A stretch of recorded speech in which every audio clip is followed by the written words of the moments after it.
Buenas tardes a todos, mi nombre es Camilo Jaimes, trabajo en el Hospital Pediátrico de Boston.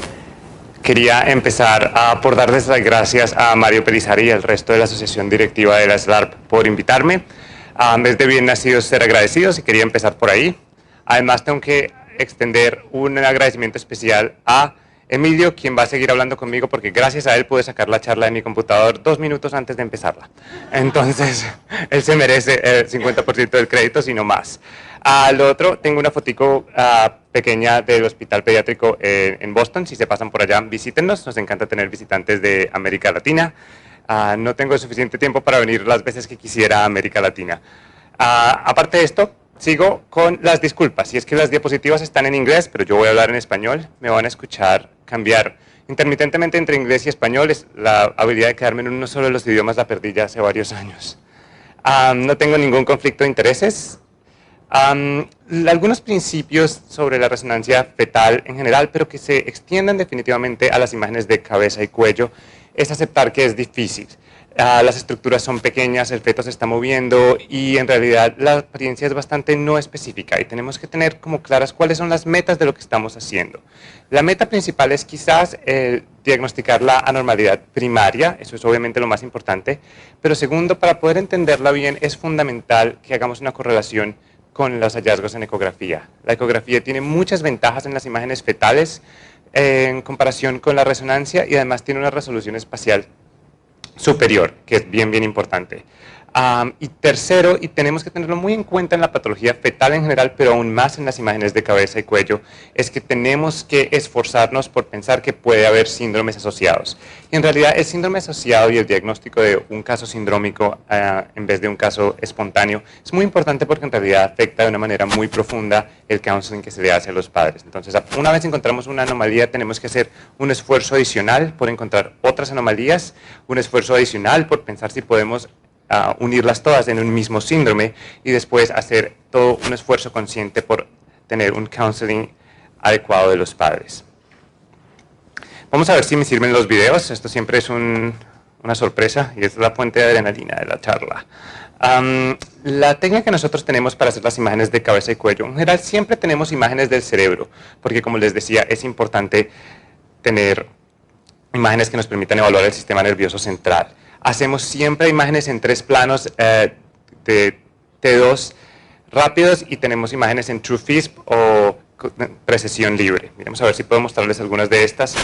Nosotros en general preferimos hacer las imágenes en 3 Tesla. Nosotros tenemos casi todos nuestros ordenadores son de 3 Tesla por varias razones y las imágenes de resonancia fetal en 3 Tesla son más complicadas de hacer, pero en realidad valen la pena.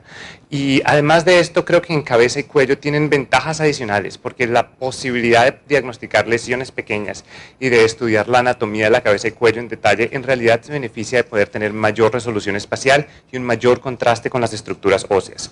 Ahora les voy a mostrar, si el computador lo permite, la imagen de nuestros T2 hastes o nuestros T2 rápidos que utilizamos en las secuencias fetales. Y quiero mostrarles esto porque en realidad la base de poder hacer diagnóstico en cabeza y cuello empieza con la calidad de las imágenes.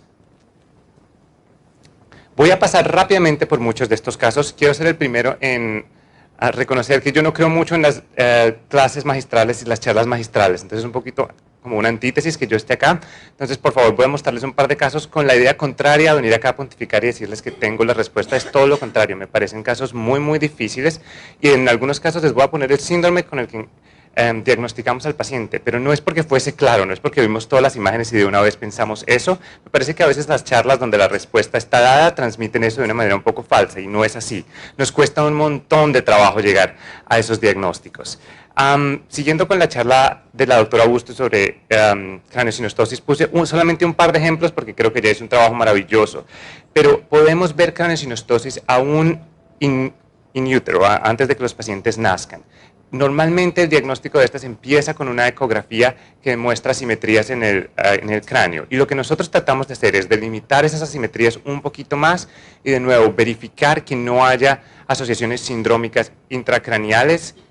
Y lo otro que es muy importante es ver, una vez diagnosticamos una craneosinostosis, tratar de buscar todos los hallazgos asociados en las extremidades que podrían indicar o confirmar la presencia de una craneosinostosis sindrómica.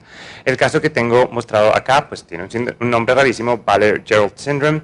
Pero en realidad el hallazgo saliente en las neuroimágenes es la craneosinostosis de la sutura metópica, que por supuesto debería estar abierta en la etapa prenatal y que resulta en esta deformidad trigonocefálica muy temprana. Pero además de todo, vamos a ver si este pointer funciona, tenemos muchas anormalidades en las extremidades que, a pesar de ser una craneosinostosis de una sutura única en este momento, la presencia de anormalidades en las extremidades debe hacernos pensar fuertemente que esta es una craneosinostosis sindrómica. Este es otro caso de una craneosinostosis sindrómica. Esto va un poquito más de acuerdo a los casos que nos mostró la doctora Bustos, donde el paciente tiene una craneosinostosis de múltiples suturas.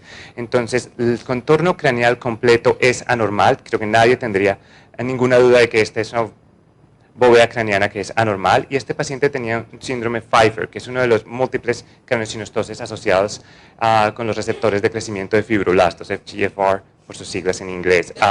Este paciente en general tenía malformaciones de las extremidades y eso permitió, digamos que, acercar el diagnóstico un poco más. Lo diagnosticamos como una craneosinostosis sindrómica in utero, pero el diagnóstico final ocurrió después del parto. Para terminar un poco con lo que ocurre en anormalidades de la bóveda craneana, es que con alguna frecuencia encontramos encefaloceles y en general no son un reto diagnóstico los encefaloceles como tal, tienen varios problemas y es que uno tiene que estar consciente de varias cosas. Uno, obviamente, la patología principal, que es el encefalocele y la apertura de la bóveda craneana, pero además es muy importante pensar que más allá de lo que podemos ver muchas veces en resonancia en útero, el tejido cerebral subyacente normalmente se encuentra alterado. Entonces, aun cuando nosotros no podemos ver anormalidades del tejido cerebral muchas veces debajo del encefalocele, es muy frecuente que las encontremos después del nacimiento cuando hacemos resonancias. Entonces, cuando tenemos defectos grandes y muchas veces aun cuando tenemos defectos pequeños, no solamente hacemos imágenes postnatales para ver el defecto óseo, sino que hacemos imágenes de resonancia cerebral simple para ver si hay anormalidades de la formación del parénquima cerebral. Acá tenemos dos ejemplos que son claros y digamos que sin ningún reto diagnóstico. Vemos que la fosa posterior obviamente se encuentra abierta y mal formada, siguiendo la línea de lo que les decía. En este caso, en este encefalocele frontoetmoidal, podemos ver que el tejido del parénquima cerebral de esta región no se encuentra bien desarrollado. Les voy a mostrar este caso que me pareció muy bonito cuando lo vimos. Entonces, este paciente llegó porque en la ecografía vieron una masa en la región de la nariz. La masa era muy clara, le hicieron Doppler, entonces el Doppler demostró que no era una lesión vascular, entonces nos alejamos de pensar que era un hemangioma. Tampoco se ve particularmente quística, aunque los quistes dermoides y epidérmicos pueden ser un poquito difíciles de reconocer en útero, pero no parecía que fuese eso tampoco. Le hicimos una resonancia fetal, y en la resonancia fetal pues vimos otra vez nuestra lesión pequeña en la nariz y no parece haber ninguna conexión que pudimos ver en la resonancia fetal. Hicimos el diagnóstico tentativo de una heterotopia del tejido neuroglial. Seguimos este caso afortunadamente y es bien interesante, lo resecamos y tenía en efecto una heterotopia del tejido neuroglial nasal. Pero había otra cosa muy importante, cuando hicimos las imágenes postnatales, el tejido cerebral adyacente acá en el lóbulo frontal inferior es un tejido que está displástico y dismórfico, es decir, no era un tejido normal, sano tampoco. Y en mi opinión no había conexión ni en las imágenes ni en la cirugía, un pedúnculo o un pedículo que conectara la heterotopia glial nasal con el tejido cerebral primario. Pero sí había un pequeño huequito, un pequeño foramen óseo, y en mi experiencia esto es perfectamente consistente con los defectos grandes. Muchas veces, aun cuando hay un defecto craneal muy grande, sin que haya un encefalocele propiamente dicho, hay malformaciones de la corteza cerebral muy extensas que son sutiles. Y yo creo que lo que este paciente tiene es básicamente una malformación cortical en el lóbulo frontal anterior asociado al cierre anormal craneano, que los vemos muy frecuentemente cuando los defectos son grandes, aún sin encefalocele, pero que en este caso, a pesar de que el defecto era chiquito y obviamente estaba relacionado con la heterotopia neuroglial nasal, igual permaneció ahí. Y el paciente, hasta donde sabemos, no desarrolló ninguna convulsiones. En cuanto a las anormalidades craniofaciales, la más frecuente que encontramos es el labio paladar hendido, o cleft lip and cleft palate, por sus siglas en inglés.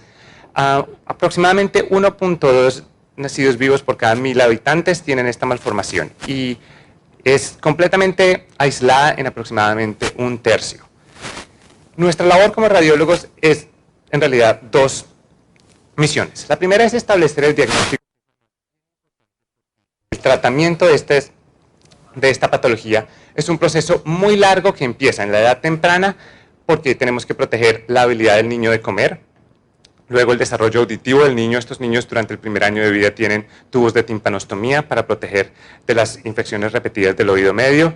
Lo tercero que ocurre es un cierre del defecto de tejidos blandos y luego un cierre óseo. Y por último, durante la adolescencia, el cierre óseo que se hace del defecto en el maxilar normalmente resulta en una anormalidad del crecimiento de la maxila. Y estos niños terminan con maxilares hipoplásticos muy pequeños porque cierran el defecto aproximadamente a los 3 o 4 años y entonces en la adolescencia y la edad adulta resultan con una mordida invertida muy grande, donde la mandíbula parece desproporcionadamente grande para el tamaño del maxila y en ese momento hacen osteotomías Lefort 1 bilaterales para hacer un avance del maxilar. Entonces cuando uno hace un diagnóstico de estos en la edad prenatal, uno básicamente ha dicho que este paciente va a tener por las 2 siguientes décadas. Entonces nosotros facilitamos que este diagnóstico se haga de manera adecuada y lo segundo que hacemos es, por supuesto, como he dicho varias veces, buscar otras anormalidades que pueden estar asociadas a esto. Buscar anormalidades sindrómicas, buscar anormalidades cerebrales, holoprosencefalias, todas las anteriores pueden estar involucradas. Les voy a mostrar un par de imágenes de lo que nosotros vemos y quiero aquí ser bastante deferente con la ecografía. La superior resolución espacial de la ecografía hace que sea una herramienta vital.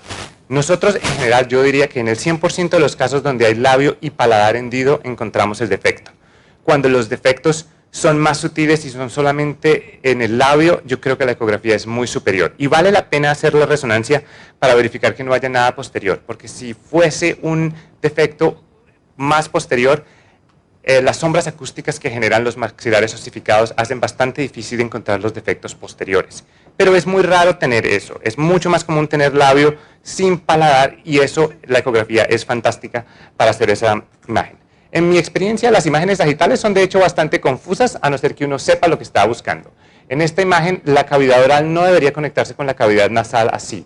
Este bebé tiene líquido amniótico en la cavidad oral que está subiendo a la cavidad nasal en el lugar donde deberíamos tener el paladar. Cuando miramos las imágenes en el plano coronal, que lo considero fundamental, uno normalmente debe tener el paladar duro yendo de lado a lado y el septo nasal debe estar en la mitad, en la edad prenatal. Yo me fío mucho del septo nasal. El septo nasal no debe estar desviado de una manera significativa, a no ser que haya una patología de la cavidad nasal o del paladar duro. Y por último, cuando vemos las imágenes axiales, es crucial buscar si hay un defecto en el borde alveolar del maxilar, que es lo que muestra este caso. Les voy a mostrar un caso diferente de un labio y paladar hendido bilateral. La razón de mostrarles esto es, uno, es más raro, dos, está más asociado con anormalidades sindrómicas, pero tercero, se ve un poco raro. Normalmente los pacientes vienen remitidos por sospecha de una masa en la cavidad oral, porque el segmento premaxilar, que ahora se encuentra libre porque hay 2 defectos, el segmento premaxilar se extiende de manera anterior, se desplaza anormalmente y a veces también crece y da la apariencia de una masa. Entonces, con alguna frecuencia hemos visto los pacientes referidos por preocupaciones de teratoma o de masas de la cavidad oral, cuando lo que en realidad tienen es un labio y paladar hendido bilateral con una protrusión y un aumento del tamaño del segmento premaxilar, que se ve así en el plano axial, un poco flotando, dependiendo de cómo lo cojamos. Este caso que les traigo para contrastar es exactamente uno de esos casos, aunque no resultó ser un labio y paladar hendido, pero el bebé vino porque en la ecografía encontraron esta masa en la cavidad oral. Nos lo remitieron y traigo estas imágenes de ecografía que me parecen impresionantes porque nos permiten en realidad ver que las alas nasales se encuentran intactas, que el maxilar, al menos en ecografía, parece estar intacto y esta pequeña bolita que sale de la boca y está adherida al labio superior. Pero podemos en realidad ver con mucha resolución que la anatomía se encuentra bastante preservada. Hicimos una resonancia básicamente para confirmar que el borde alveolar del maxilar estuviese intacto. Y eso es lo que tenemos, acá. Tenemos acá nuestra masa redondeada de tejido. Creo que voy a cambiar de pointer. No se pudo. La volvemos a ver en el plano axial Y lo más importante es que vemos que otros signos secundarios de la posibilidad del labio y paladar hendido se encuentran ausentes. Es decir, vemos los palatal shelves o el piso de la cavidad nasal o el techo de la boca, que es el paladar duro, se encuentra presente y el septo nasal se encuentra en la mitad. Entonces, este paciente no tiene ningún otro signo que nos hiciera pensar en eso. Hicimos una imagen, básicamente basados en estas imágenes nos quedamos con un diagnóstico de un epulis congénito, que es una martoma de la cavidad oral que aparece en el labio. El hecho que el maxilar se encontrase intacto excluía otras dos posibilidades. Uno era el labio y paladar hendido, que era una de las razones por las que enviaron al paciente, y el otro es un tumor que es una especie de teratoma más agresivo de la cavidad oral que se llama un epignatus. Y nosotros hicimos 2 imágenes fetales para verificar que la lesión no estuviese creciendo ni se volviera más compleja, que es lo que veríamos con un epignatus. El paciente se mantuvo estable en la etapa prenatal, nació, le hicimos un CT, un CAT scan, que mostró la lesión, pero además muestra que el borde alveolar del maxilar se encuentra perfectamente normal. Esta es una reconstrucción en tercera dimensión que nos deja dimensionar un poco cómo se ve el paciente. Los cirujanos removieron la lesión, salió benigna y no hubo ningún problema asociado con esto, ni hubo recurrencias. Voy a hablar un poquito más de la micrognatia. Creo que esta es una razón frecuente por la que los pacientes vienen, o es al menos un hallazgo frecuente, aunque muchas veces el paciente viene con múltiples anomalías congénitas y no solamente con la retrognatia o la micrognatia. En teoría hay una división conceptual entre micrognatia y retrognatia, que es el tamaño, pero yo pienso que en las imágenes fetales en general es bastante difícil trazar una línea vertical nítida. Normalmente en mi experiencia cuando la mandíbula es pequeña además se encuentra desplazada posteriormente en general. Uno debe pensar que estos son defectos del primer y del segundo arco faríngeo y lo primero que uno debe tratar de buscar son otros problemas. Es casi universal que cuando hay problemas del desarrollo de la mandíbula las orejas no ascienden adecuadamente. Luego casi todos estos pacientes tienen implantación baja de las orejas. No es el principal hallazgo para una resonancia magnética, pero es algo importante recordar. Y debemos hacer el esfuerzo de mirar los huesos temporales o cualquier otra anormalidad del primer y segundo arco braquial. Hay más de 300 causas genéticas. Las trisomías son muy comunes. De las que no son trisomías, el síndrome Treacher-Collins es una causa frecuente. Y por último, algunas de estas cuando son severas resultan en la secuencia Pierre-Rowan, que es en realidad un diagnóstico clínico o el resultado clínico de una retromicrognatia severa.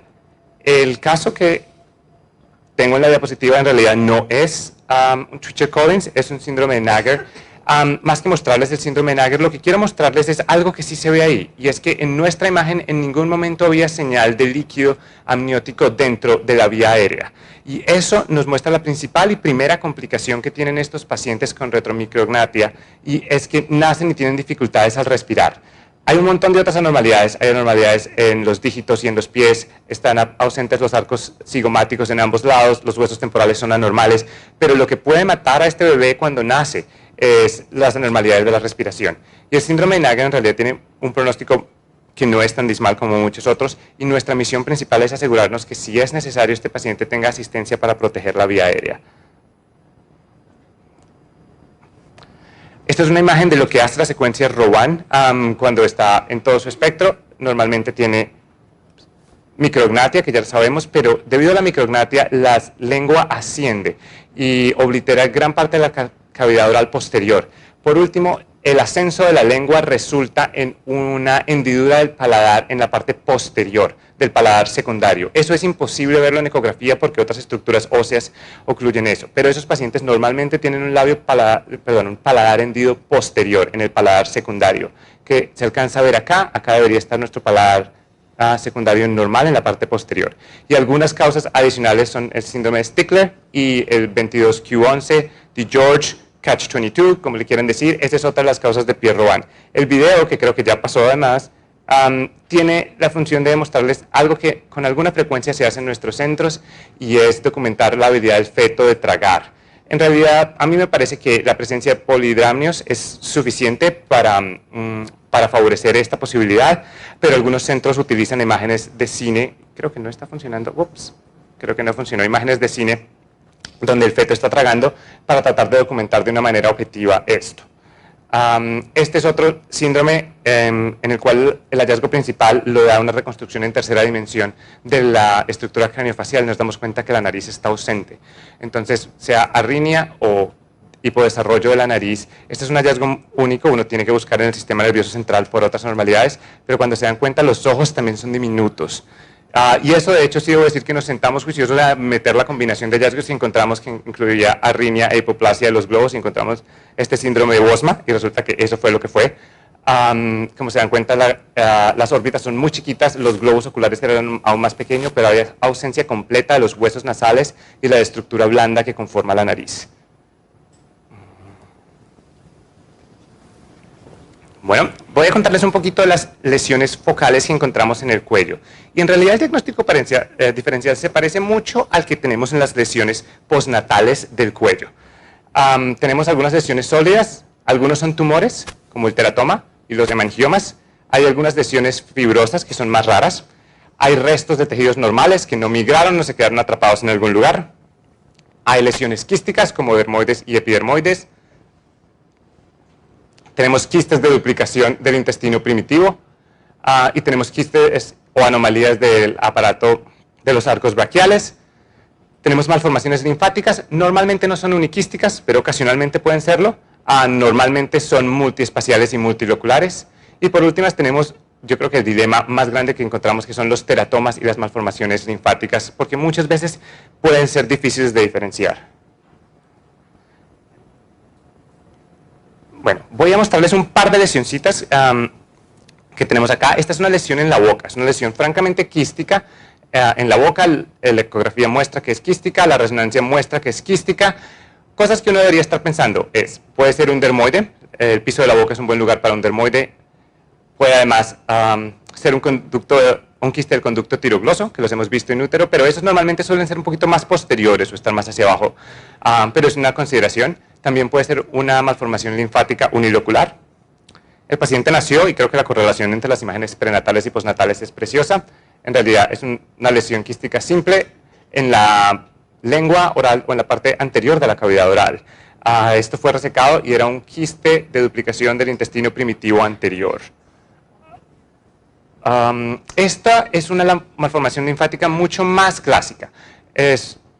Aparece multiquística en la ecografía, multiquística en la resonancia magnética, y hay dos puntos que quiero enfatizar acá. El primero es que estas malformaciones frecuentemente involucran la lengua y el piso de la boca, y eso es muy importante, porque postnatalmente tratar esa componente de la malformación que está en el piso de la boca y en la lengua es complicadísimo, y normalmente se vuelve una vida completa de desastres y de tratamientos recurrentes. Lo segundo que quiero decir es que la mejor forma que yo he encontrado para diferenciar los teratomas predominantemente quísticos de las malformaciones linfáticas es la personalidad de la lesión. Las malformaciones linfáticas son mucho más suaves y realmente se insinúan entre muchos espacios con relativo respeto a las estructuras que se encuentran ahí, que las desplazan, pero nunca las destruyen, y eso se mantiene tanto en imágenes prenatales como en postnatales.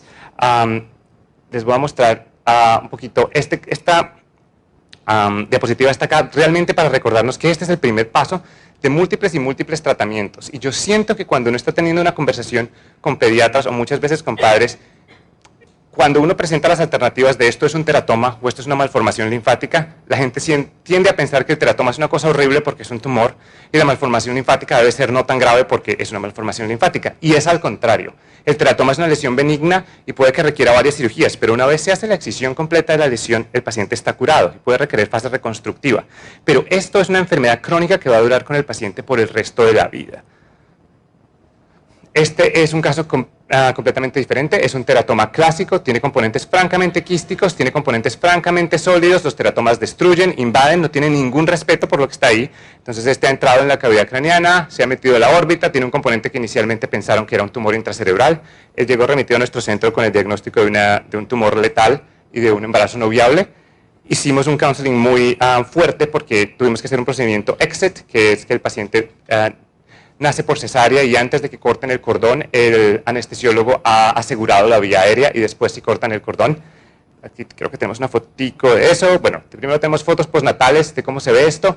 Los teratomas, además de tener componentes sólidos, muchas veces tienen componentes que son grasos, muchas veces tienen componentes calcificados. Eso ayuda, en mi opinión, ayuda más en la ecografía de lo que ayuda en la resonancia, pero ayuda también. Postnatalmente, normalmente eso no es un conflicto y es muy fácil ver los componentes grasos y calcificados. Y básicamente esto es lo que hacen. El cirujano y el obstetra y el anestesiólogo trabajan en sincronía perfecta para asegurar la vía aérea antes de cortar el cordón umbilical y asegurar que el paciente pueda tener la resección que seguramente le va a asegurar una buena calidad de vida.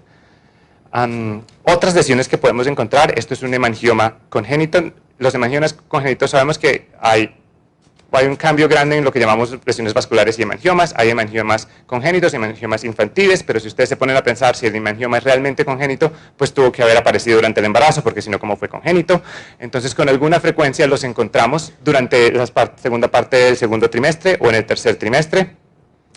Estas son algunas otras lesiones quísticas que hemos visto. Esto fue todo un debate sobre si era un laringocele o una anomalía de los conductos braquiales que terminan en el seno piriforme.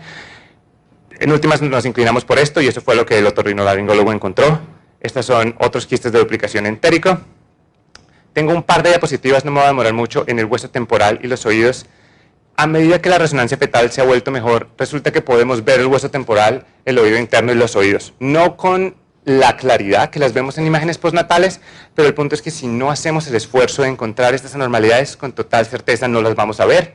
Entonces les tengo acá el ejemplo de un paciente con una microtia, donde además cuando uno hace imágenes de alta resolución, normalmente uno logra ver algo de fluido en el canal auditivo externo y en el oído medio, en alguna de las múltiples secuencias de resonancia fetal que uno hace. Este paciente no lo tenía y tampoco tenía la estructura de la aurícula, entonces tenía una atresia del oído auditivo externo. Este es un paciente con una malformación un poco más compleja, obviamente tiene hallazgos cerebrales, tiene hipoplasia del vermis, tiene un coloboma y yo diría que es difícil separar los componentes, pero claramente el oído interno en el lado izquierdo no es normal. No vemos una cóclea bien desarrollada, ni un vestíbulo, ni los canales semicirculares, y este paciente tenía síndrome de Charge. Voy a terminar por mostrarles unas imágenes de cosas que yo creo que son muy útiles para lo que podemos hacer en cabeza y cuello. Yo trabajo un poco más con desarrollo cerebral, y hay técnicas de corrección de movimiento que son basadas en procesamiento de imágenes después de que las imágenes están adquiridas. En realidad es una técnica bastante sencilla conceptualmente, donde uno adquiere las imágenes, normalmente que uno haría como parte del trabajo clínico, pero las adquiere en muchos planos. Y después utiliza esos planos para combinarlas. Entonces uno adquiere imágenes y las reconstruye en un volumen único y tiene un control de calidad. ¿Esto tiene suficiente resolución y suficiente señal? Sí, no. Y si no, vuelve y lo hace otra vez con las imágenes que ya han sido adquiridas. Y los resultados son fantásticos. Les tengo algunas imágenes de lo que podemos hacer en cerebro. Esta imagen es puramente de cerebro y para lo que yo las he utilizado principalmente es para cerebro. Pero estoy tratando, con un poquito de tiempo y suerte, podemos utilizarlas también para mejorar el desarrollo de las estructuras craniofaciales. En estas imágenes no están viendo estructuras craniofaciales porque para el procesamiento de estas imágenes lo primero que hacemos es quitar el cráneo para poder mirar el cerebro. Pero me tomé el trabajo de reconstruir un par, vamos a ver si funciona el video, sin remover el cráneo. Y creo que ayuda. ¡Ay! Eso sí quisiera que funcionara. Vamos a ver. Este es un video cortico de cómo se ven las imágenes. Entonces ustedes ven los nervios craneales y no van a poder ver todas las estructuras del oído interno, pero ven el canal auditivo interno, ven la cóclea, el vestíbulo, los canales semicirculares y miren cómo se ve claro el canal auditivo externo y el oído medio. Entonces, estas reconstrucciones que están basadas en unir imágenes que se mueven de manera rígida, porque esta tecnología no sirve para hacer una reconstrucción de un brazo que se mueve de manera modular, pero sí sirve para hacer reconstrucciones de estructuras que se mueven como una unidad, incluido el cerebro y la base de cráneo. Y creo que tiene realmente mucho potencial para ayudarnos a encontrar algunas de estas anormalidades sutiles. El detalle anatómico que podemos encontrar es muy alto, acá se ven los nervios olfactorios, podemos ver los nervios ópticos, podemos ver los vasos del círculo de Willis. Y bueno, eso era básicamente lo que quería mostrarles. Quería mostrarles un par de casos. Como les digo, lo último que quería es venir a pontificar porque me parece que esto es un tema dificilísimo. Me parece que es un tema que requiere mucho trabajo. Yo constantemente estoy hablando con mis colegas de cuerpo, que son los que están haciendo la ecografía, y constantemente diría al menos una vez por caso lo hacemos. No hay un solo caso que yo firme sin hablar. Ellos hacen la ecografía y leen las imágenes, digamos, del cuerpo. Yo me dedico al sistema nervioso central y a la cabeza y cuello. Hay que tratar de optimizar la técnica porque si no empezamos por buenas imágenes realmente no vamos a poder llegar mucho más lejos. principal y capital en temas de cabeza y cuello es que tenemos que asegurarnos de que la vía aérea se encuentre permeable. No hay excusa si nosotros, los radiólogos pediatras, los radiólogos de cabeza y cuello, no alertamos a los obstetras y a los clínicos de que este paciente va a tener una transición difícil a la vida extrauterina. Y por último, tenemos que hacer todos los esfuerzos posibles para lograr buscar hallazgos asociados que puedan elucidar o ayudarnos a descubrir cuál es el síndrome que el paciente tiene, si es que tiene alguno, y así poder dirigir el aconsejamiento a los padres. Y eso es todo. Muchas gracias.